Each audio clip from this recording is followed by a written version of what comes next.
So without any more ado, I want to introduce tonight's readers to you. We'll have three of them, the first being Todd Fredson. It's my personal pleasure to introduce him. One, because instantly he became a good friend.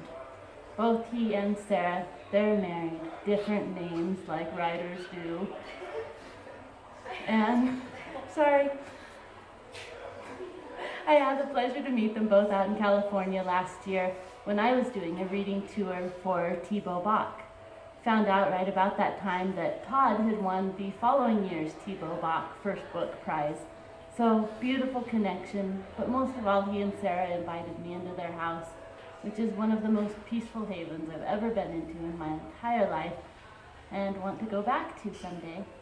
And now he's here. So, begin. Todd Fredson is the author of the Crucifix Blocks, Thibaut Bach 2012, which won the 2011 Patricia Bibby First Book Award. His work has appeared in American Poetry Review, Blackbird, Gulf Coast, Interim, Poetry International, West Branch, and other journals, as well as various anthologies. Prior to receiving his Master's of Fine Arts from Arizona State University, he served in the Peace Corps, living in a village in the Ivory Coast during the unrest that led to the first of its two recent civil wars. Fredson founded the international section of the literary magazine Hayden's Ferry Review, and for several years has taught creative writing to youth 2nd through 12th grades. He's pursuing his doctorate in creative writing and literature at the University of Southern California, where he is an Edward W. Moses Fellow. Please let me introduce Todd Fredson.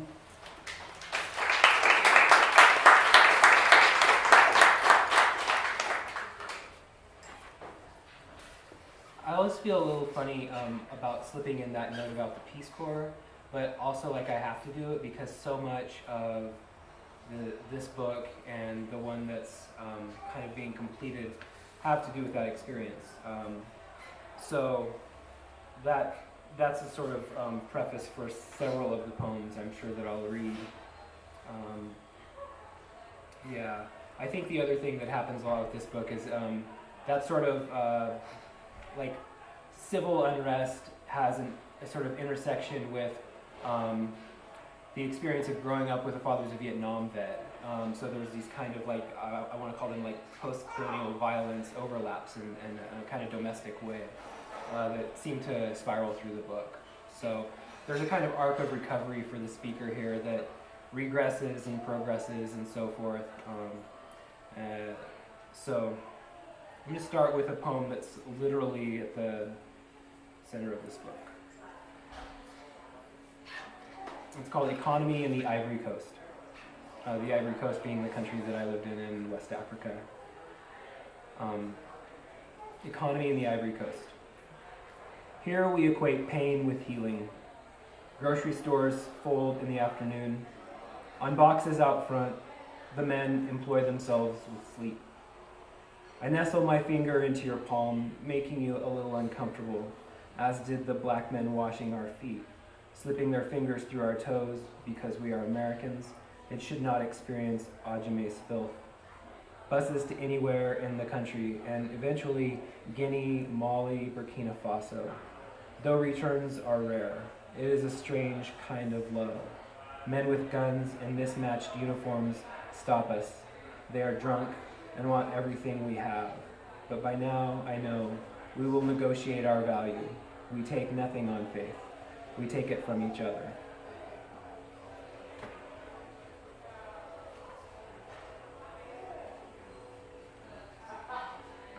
In this romantic vein, I'm gonna read another one. This is called Honeymoon. It's divided into 7 parts.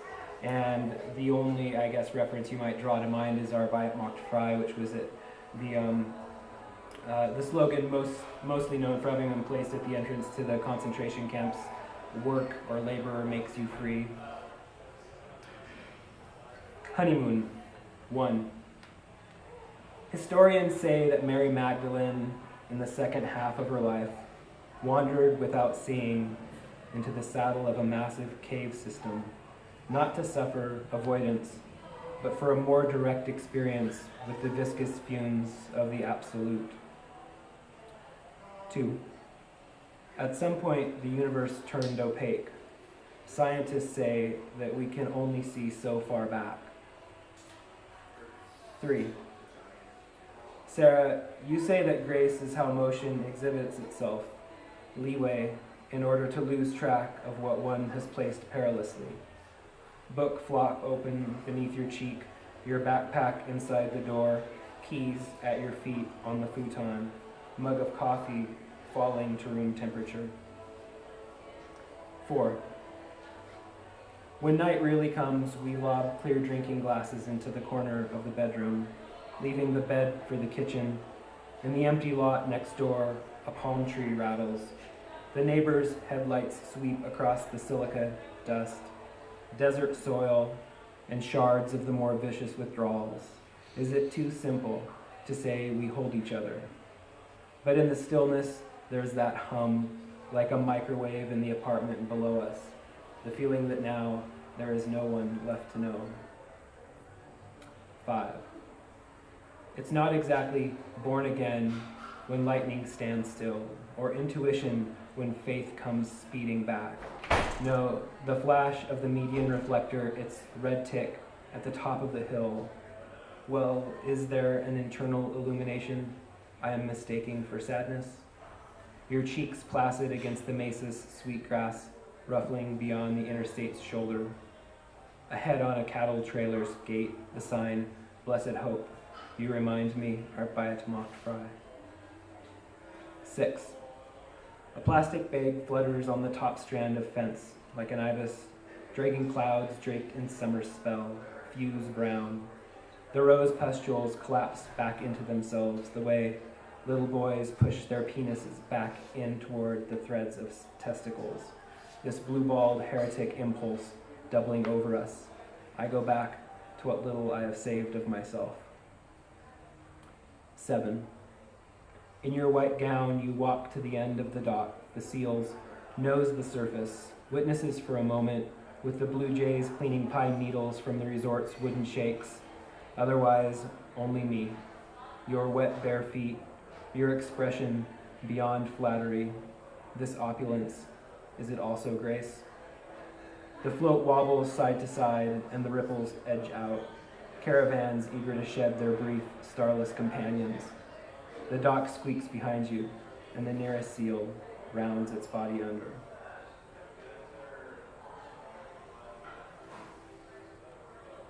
So this next one is called Easy Toe. And so the country I lived in, Cote d'Ivoire, in West Africa, you might guess from the name Ivory Coast that it's a coastal country.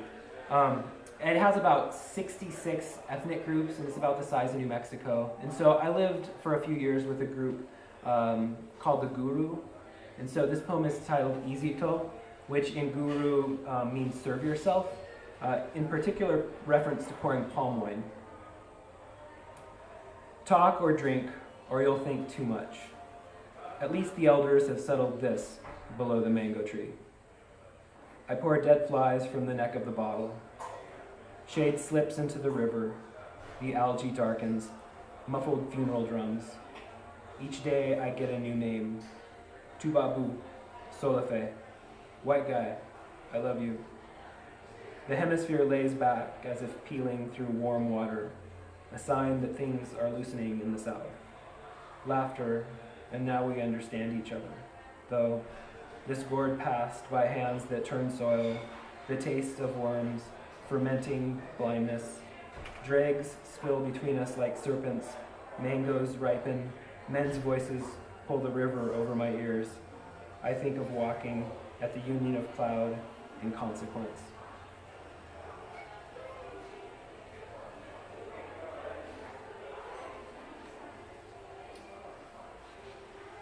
So I'm going to read one more from this, and I'm going to read some from the thing I'm working on now. So I grew up in Washington State in a pretty rural area, like not like chic Seattle Starbucksy kind of area, but more like a stoner logging community, which seems like a bad combination, and indeed it can be.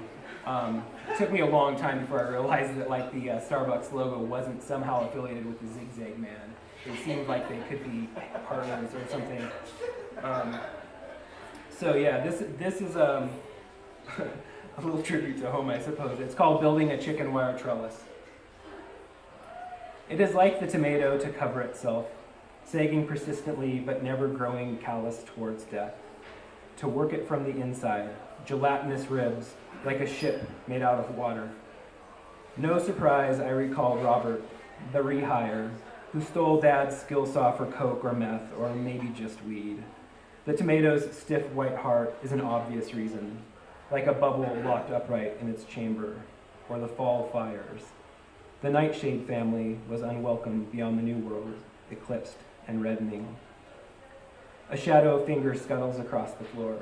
Robert calls down measurements from the top of an exterior wall, the only one of us who measures down to the 16th. He steps over a truss and cut off jeans. God damn it, Robert, Harold yells, get some fucking underwear. I'm sure about a few things, including the spider. Its web tethered the boat to the madrona tree, and since the boat has broken loose, I haven't heard of any way back. A name changes with distance, the way snowmelt and spring rain have made a maple leaf tide line across the lawn. Then there is that exhaustion of openness, as if we must go beyond ourselves to fill another space. The spider emerges from between the bed's stacked railroad ties, like the capped tip of a feeling cane, for which there is no name. A blind woman in the store told me, just that stick, bring me my white stick.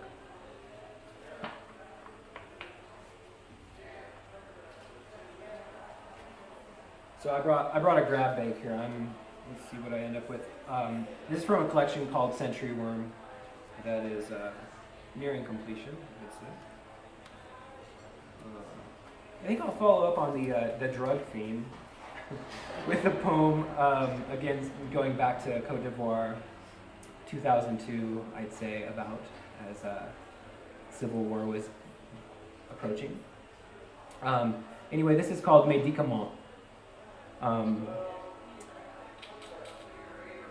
From the woman with her table of expired comprimés, I bought 14 amphetamines for workers in the fields.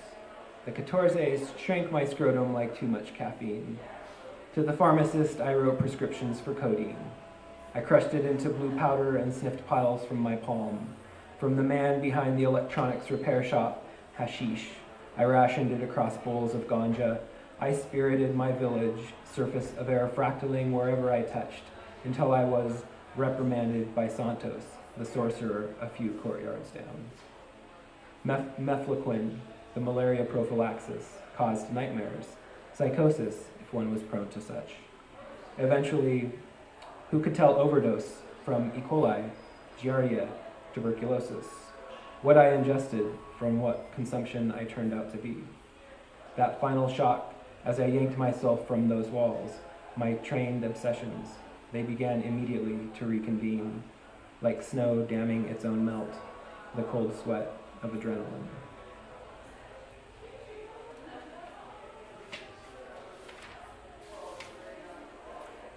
In praise of domesticity, my neighbor feeds the cats that have been left, and perhaps I owe her something akin to love, like what she gives the cats.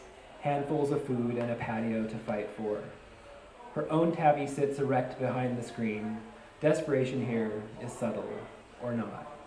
I restrain even my speech. Do not mention that once I ate a cat to celebrate Thanksgiving away, gave an American $1 to a boy when he returned, knocking on the gate. And we were careful not to ask where he'd gotten the cat, me, 3 other Americans, and the Ivorian who'd found the boy. Later, when the embassy gathered Americans to ask what was happening, it was easy for each of us to be cynical, to imagine the war as something emerging from ourselves, cruel and lonely, intolerable as we believed ourselves to have become. Even with one person holding the cat's feet and another pulling back its head, we were all bloody with the first cut of the knife, clawed and dragging the cat back from behind a pile of oven bricks. I tell my neighbor, instead, about the sound of that boy's fist on the metal, swish my gin and tell her how his knock echoed, looping across the courtyard effortlessly, like concertina wire high on the embassy walls.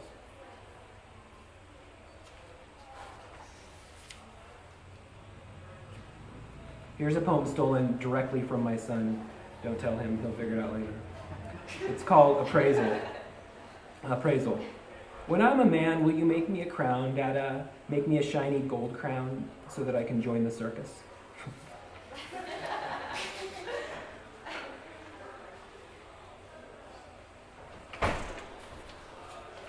I'm going to finish with this poem. It's called Ivorite, and this is a cultural term that came to define Ivorianness in the dangerous way that preceded the Civil War. It suggested an ethnic kinship for the southern tribes and then made sort of permanent immigrants out of the northern tribes and became included in a revision of the Constitution and et cetera, et cetera. So, Ivorite. I blow out the lantern and the moths stop. Heat wrestles open cotton husks in the fields. My body adjusts for how it wants to be. Slowly, the school's principal announced, Ivorien. This is the pun about a northerner. Il vaut rien, he laughs. He is worth nothing. Soldiers went house to house with a list of names. Those villagers accused of feeding rebels and slit men's throats, witnesses said. Carte d'identité. 500 CFA notes hoarded by taxi drivers are slipped inside vehicle registrations for the gendarmes, or folded inside passengers' IDs by bus drivers arriving at checkpoints. Carte d'identité. Cotton floss blows across the sandy road, flutters in the cassava stalks. I gave my ID card and driver's license to one of them and heard him ask his boss, "Look, this is a bus station worker from the local station." Then his boss replied, "I don't care, just look where he comes from." When they saw I had a Jula name, the boss said, "He's one of those Burkinabés who wants to burn the country." It's the ghost in me who wants to be the boy who wants to sleep. The beetles float downstream, shriveling in their shells. I make room in my heart for this. They beat us in that place for about 2 hours. Then, at around 4, they told us to lay face down and said, "It's your turn now. Look up at the sky, and then look down at the earth." I make room but get lost. Memories fade while my voice is led away. Carte d'identité. It takes a while to know. Scent of kerosene, moth wings blinking in the dark. Thanks.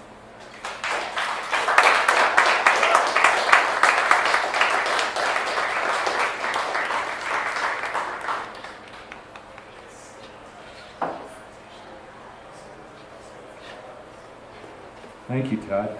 That's wonderful. Thank you again to Crankenstein for having us here. We hope this happens again, thinking about maybe in December and then at least 2 more times this year. And as Abby said, sort of a chance for us to sort of develop the circulatory system of literary arts in this whole Front Range area. That really includes Wyoming and what's going on up in Laramie, which is really pretty exciting. And then drawing from the more concentric circle of Fort Collins. And so juxtaposing the reading tonight with a local is something we really like as well. I should say also, I'm going to put in a plug for why Todd and Sarah are here. They're here for this amazing literary conference that's going on down in Boulder the next 3 days. And J.A. is in it, Todd and Sarah, Abby, myself, Sasha. I'm not sure who else is here, but there's like 100 plus writers down there. You can go down there selling individual day passes for it, and it sort of goes 9 till 9. So it's really a lot of cool stuff going on. J.A. Tyler's fiction thrums with a visionary blend of surreal, stripped-down landscapes, lyrical first-person speakers, and intimate journeys of trial and survival in a pre- or post-apocalyptic world. From the recent fraternal agon of colony collapse, well, they're really all recent because you'll have to ask Jason about this, but he published like 5 books in a year. I'm not sure what we can learn something from him perhaps after about this.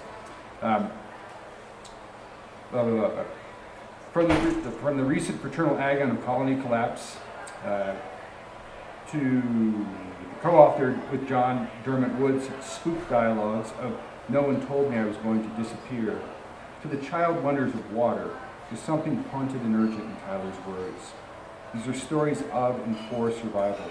Quote, in these woods, hiding is craved magic. In these woods, it is about learning how to undrown yourself. J.E. Tyler is the author of the novels Colony Collapse, Variations of a Brother War, Water, No One Told Me I Was Going to Disappear, and A Man of Glass, in All the Ways We Have Failed. His latest novel, The Zoo, A Going, is forthcoming from Zank Books. For 7 years, he was the publisher and editor of Mudluscious Press, a really wonderful indie press.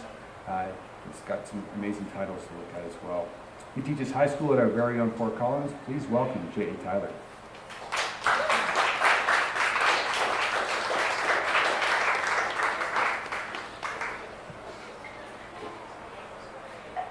Thanks for having me here. Very, very proud to read beside these out-of-state folks. As Matthew said, I have a novel coming out in a couple of months. It's called The Zoo. It's the story of a young boy traveling the circuit of a zoo in a single day with his parents. If you've been to the Denver Zoo, am I okay? I'm very loud talking. Okay.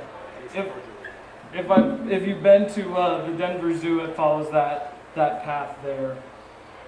Okay, so I'll just read straight through these and do my best mom and dad voices.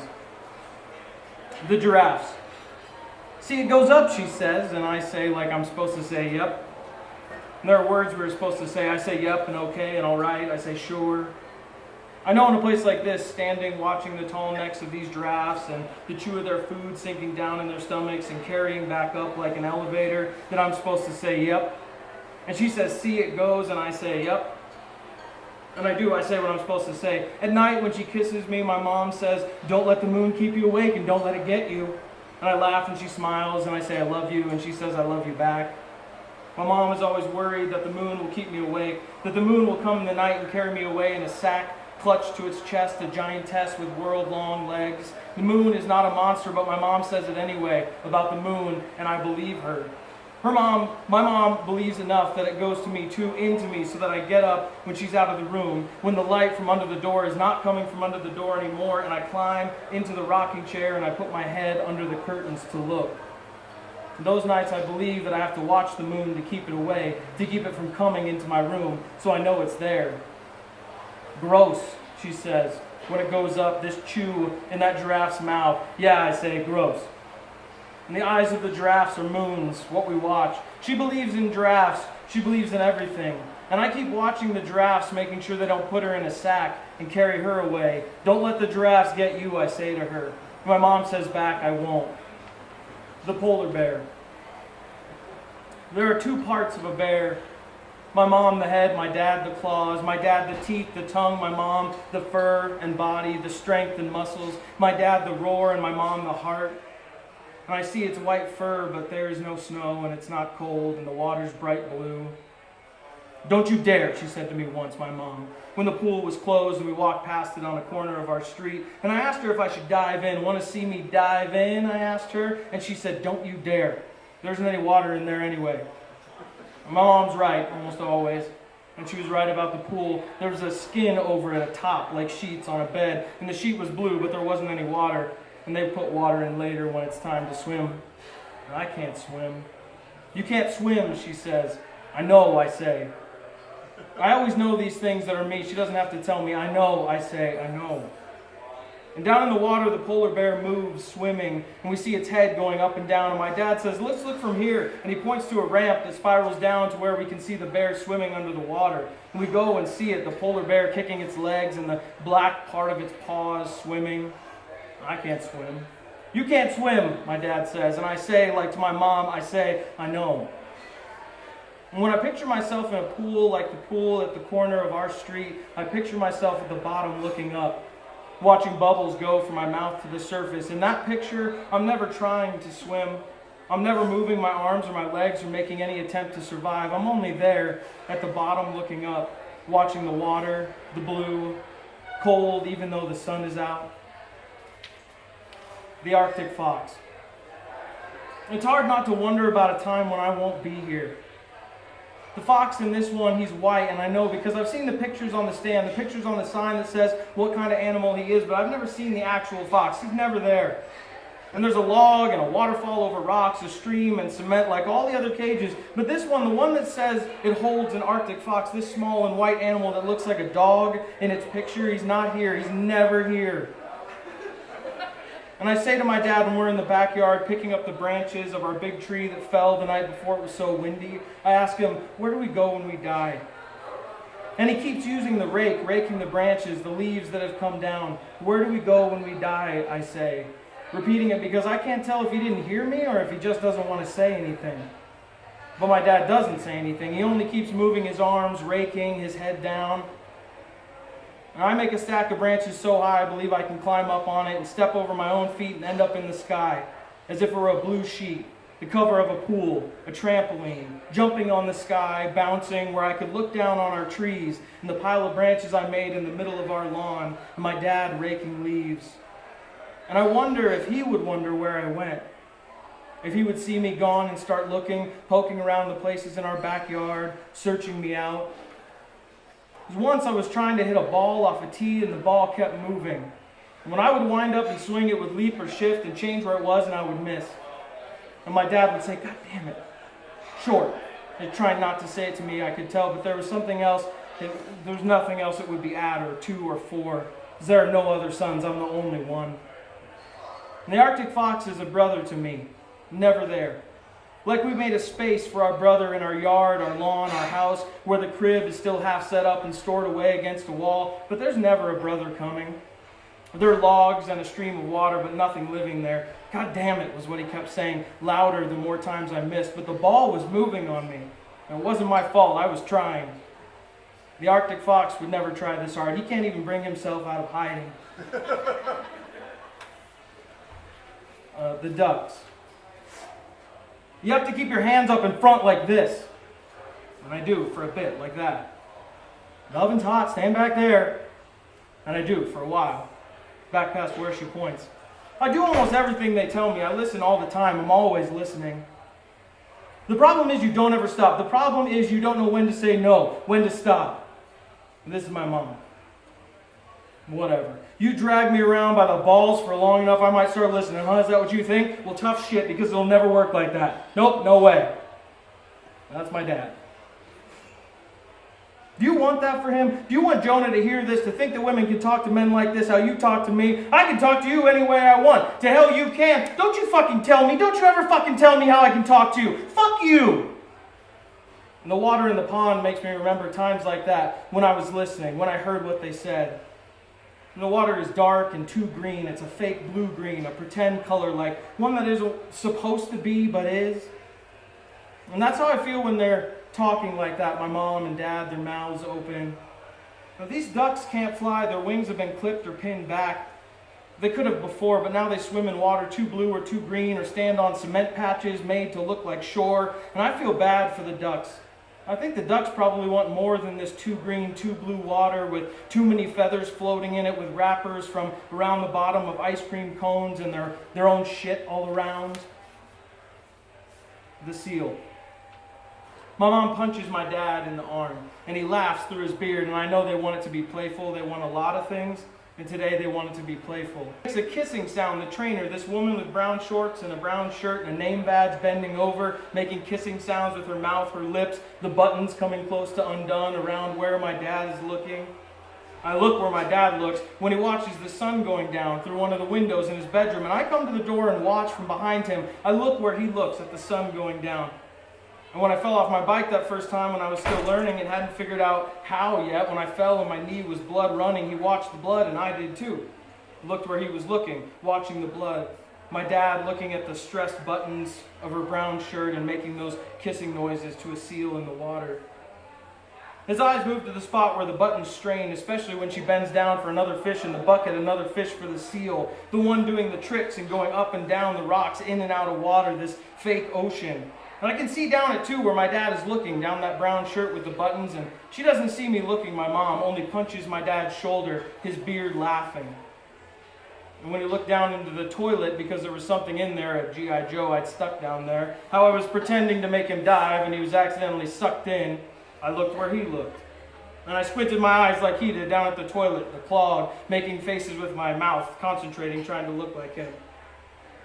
And over his shoulder when he's staring into the record player in our garage, not playing the old records that Mom says are trash, looking down on its unmoving arm, the circles on circles, I look where he looks.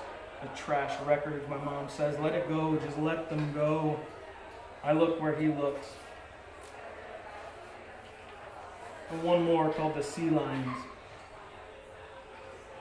Jesus Christ, my dad says, and I have no idea what he's talking about. Me, maybe, or the newspaper.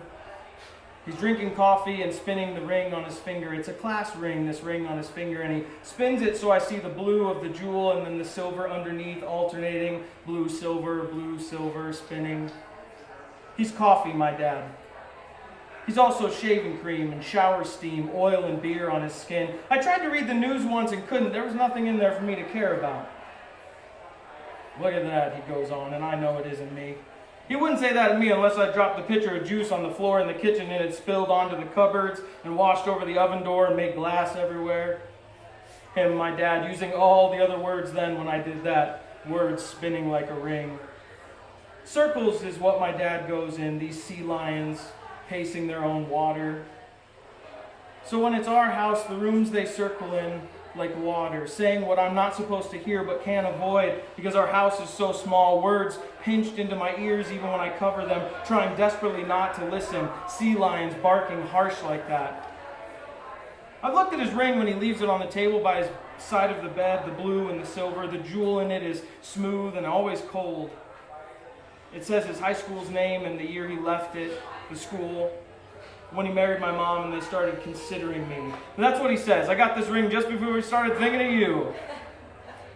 When they pace and circle, going always like sea lions in water, the rock island they go around, I wish they would stop. Do you want Jonah to hear this? Do you want Jonah to grow up like this? Do you want Jonah to see you hear this, do this like we do? Those are all questions I can't answer. I don't know the answer. I looked into the paper that morning, one morning, and there was just news I didn't care about. And it's maybe in his coffee, my dad's, the answers down below the oil and shaving cream of his skin, the spinning words on his ring. I'll look sometime. I'll check. I'll drink coffee and find my own pacing, my own circles like sea lions, their constant moving around rocks. I'll look the next time down into him for some answers to all these questions. Thanks.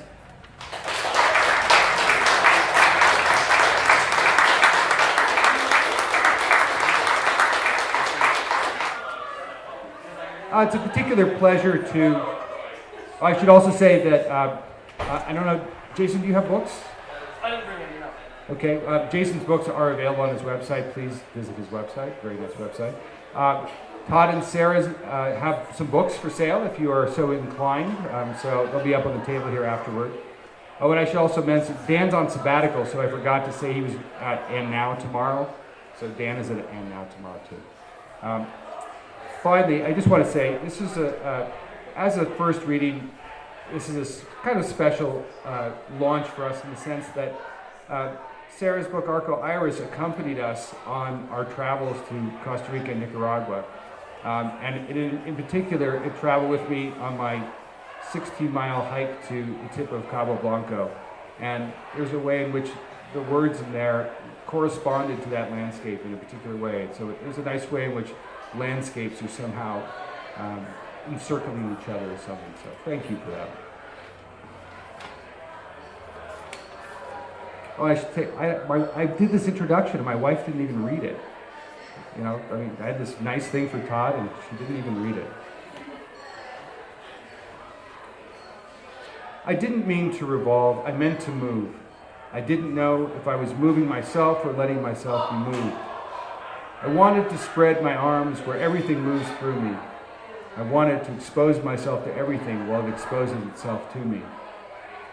So says Sarah Bapp in the poem Tri Cusco Puño from her recent book Arco Iris. In making such declarations, we encounter a poet wide open to the transactional nature of experience. Always an exchange of bodies, food, love, place, understanding, otherness. That plumbs the ghost economy in all of its aspects. Quote, the market whales and market presses, the thumbprint patterns of money. Sarah Bapp is the author of 5 collections of poetry, most recently Arco Iris, which was named a Library Journal Best Book of the Year in 2012, and End of the Sentimental Journey, just out, I believe, from Noemi. She's a recipient of a 2013 National Endowment of the Arts Grant for Literature. Her first collection, Dummy Fire, received the Saturnalia Poetry Prize. Her second collection, American Spikenard, I love that title, American Spikenard, received the Iowa Poetry Prize. Bapp received her MFA from Arizona State University and is completing her PhD at the University of Southern California. Please welcome Sarah Bapp. And Abby and Matthew, thank you so much for inviting us. I'm really excited that I don't have any puke on me from the baby. I checked in the bathroom before I came up here, and so I think it's going to be a really good reading. I will start by just putting this into a little bit of context. This book takes place across several months that my partner and I spent in South America several years ago, 8 years ago now. And so in it there are like a couple of anxieties that I never can shake. And one of them is the increasing alienation that we felt from each other and that we felt from the people around us as we began to travel. And so much of that had to do with the two of us being the only people that we were talking with for months. We didn't know anybody else. We weren't stopping in places for long times. We spoke just a little of the languages. And so the people that we were surrounded by felt further and further away from us as we continued to travel. And we felt a little absurd to each other as we continued to travel and have no one else to speak with. And that anxiety sort of mixed up with the anxiety of being who we were with the history that we looked like and that we carried with us and that we saw reflected where we went, and wondering if we were sort of identical with the history that we thought that we represented and hoping we weren't. All of the poems are very tiny. Many of them, I might sound like I'm repeating the same title, and I am. Ghost. We moved pretty slowly down, then across, then up, then across, then down. It was hard to tell what was important. Travel. The continent spread apart, then the continent condensed around us. Like the continent, we made an effort to remember. Memory, we thought at first, was something like pathos and at the infinite remove, but memory was weight. Memory was the heavy mirror of history, was shadow falling at your face, falling at your face. Ghost. The road is both narrow and wide, and nobody pointed at us or hid the mouth or whispered horror or hallelujah as we moved by, though occasionally they gestured to our spines as if lifting them, as, I thought, the spines of fish are lifted clean away.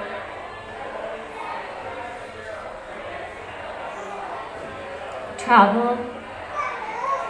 Sometimes we took the horse and made ourselves some information. Sometimes we took the meaning and made ourselves some horse. We took in to an interior shriveled by the same old trap cleverly set. Travel. The weight on the sternum, to pry it apart, to release one single definite pressure, then to the one above it, the years-long ache at the throat.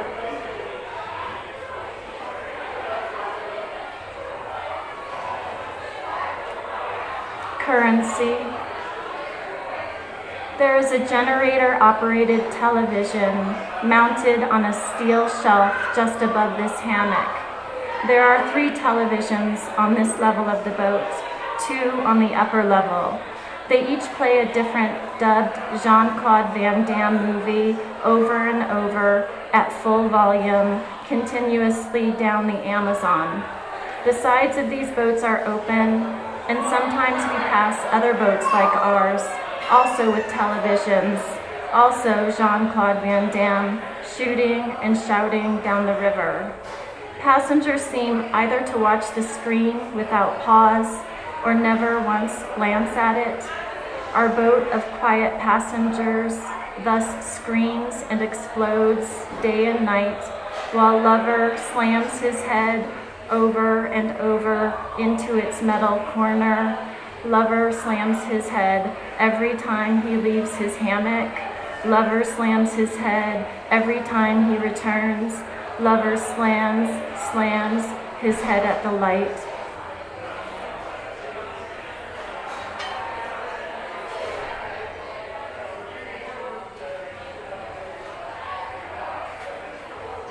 Institution.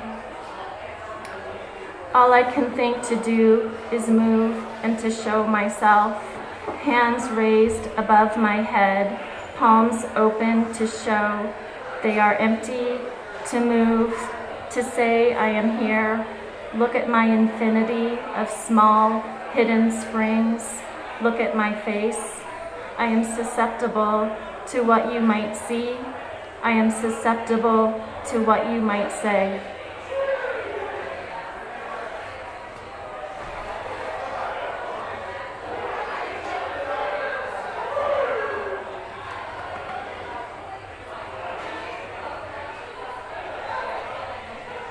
Sphinx. You, woman selling cloth at the market. I like to think of you as someone I can buy something from. And your little girl asleep beside you, I like to think of her as my, with what material do I attach myself to you? With ghosts thickened up into money, money thickened up into bodies, thickened up into information, and information thickened too. Hold my attention, hold my attention. You won't be able to love it. Do you want to say something here? Learning history. First the mountain, then the word, then the market, then the Indian.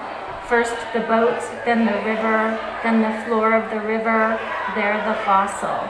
There the fossil, there the oil. There the oil, there the ghost. There the ghost, there the bishop, fucking the archbishop, fucking the senator. There the senator, there the blanket, there the bank, there the school. There the school, there the cathedral, there the cathedral, here the bones. There the bones, there the CEO, there the CEO, there the free trade zone, there the free trade zone, here the ghost. There the ghost, there the light. There the lights, there the bank account routing number. There the bank account routing number, there the ATM, there the tourist, there the bus. There the tourist, there the market, there the Indian with his potatoes, with his blankets, with his children down from the mountain.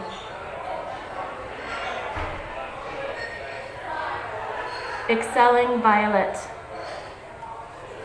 Unlocked at the plastic, the legs folded against the mirror, and the mirror glued to the inside of the lid, and on the top of the lid is a picture of the gold path, and the lid shut or open will determine whether the song, the crank, the spring deep at her, and also the jinx, and also the solution, and also the snare.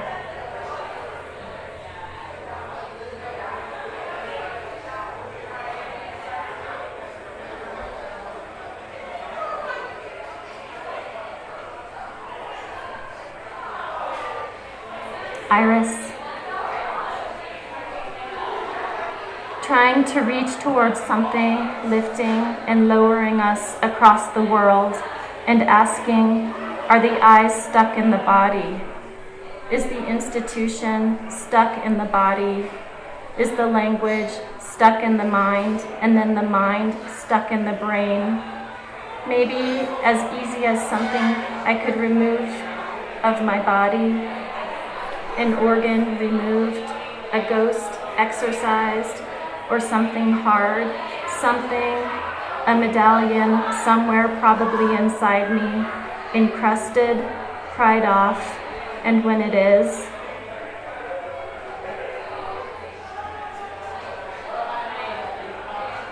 economy. I have an idea and I come here and it is confirmed. I have many sets of ideas and I come here and they shuffle slightly.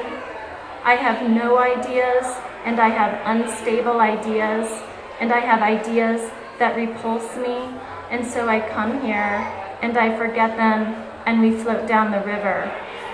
We try not to be reminders for each other of those bad ideas. We try to expose ourselves to fresh ideas and the ideas below that and ideas below that. Someone was here before us. Am I talking to you? Are we talking to each other? Am I relating ideas?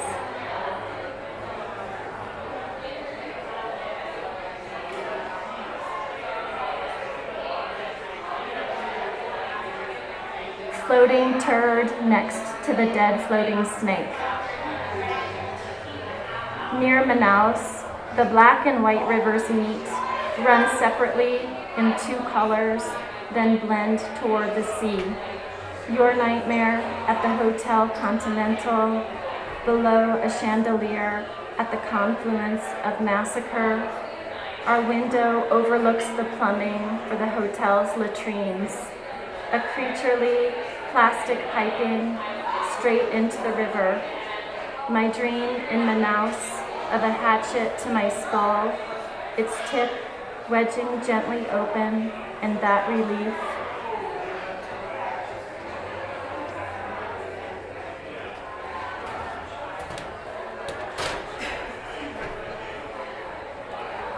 What we think when we travel this river. We think, when will the light come? We think, how turn off the light?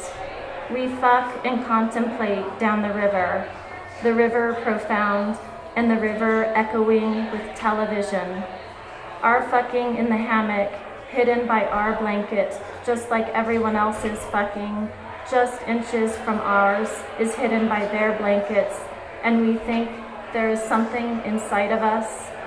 We are slamming, are digging at something that is inside of everyone that wants to hide from the screaming light.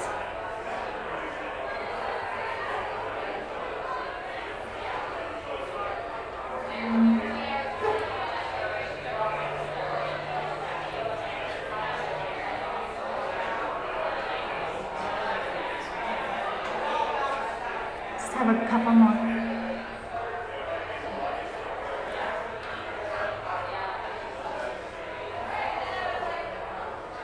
Ghost. Oil that moves Angel Mio. Oil that moves Salve Regina. Oil that moves Espiritu Santo. The oil that moves Arco Iris across the continent, as does the oil that moves this plane again. And we, also enraged or throbbing, fly over this continent, still in the blanket, also smashing, also throbbing across the continent.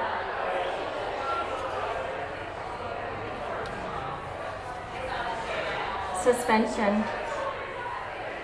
After swimming in the water that lit us like flame and then hit us, after our canoe through the flooded forest, and the sky so far above us, and the sky so far below us, and the trees extending to a vanishing point in every direction, after the mica beach in outer space, after blue light, chambers, after all that fucking, after all that moving, Were there moments we faced? Or is it this? Were there moments we were faced? Or is it this? Were there moments our bodies or minds stood in for? Or is it this? Were there moments actual light? Or is it this? Were there moments facing each other? Or is it this faceless? Thank you.